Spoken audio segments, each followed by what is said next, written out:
Welcome to Luca is a Billionaire, where the only thing I invest in is your answers.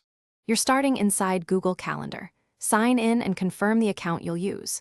Once done, choose the calendar view that shows the item you'll change, day, week, or month. Now find the specific calendar in the left-hand list or tap the event on mobile. That's the target. Make sure the calendar is visible and not a secondary, guest-only calendar, because you need edit access to change colors. If you can edit, proceed to the calendar or event controls to begin recoloring. Next, change the color at the calendar or event level, depending on scope. On desktop, hover left and click the three-dot menu beside the calendar name, then pick a color or custom color. This changes all events on that calendar. On mobile, tap the calendar name or open the event details, then tap color and choose.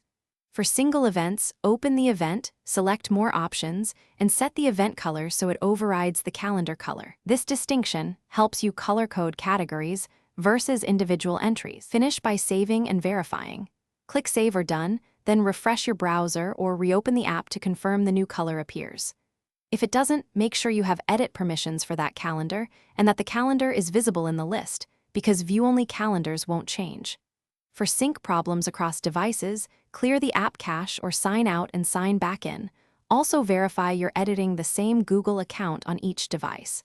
If persistent, use a different browser to rule out extension interference.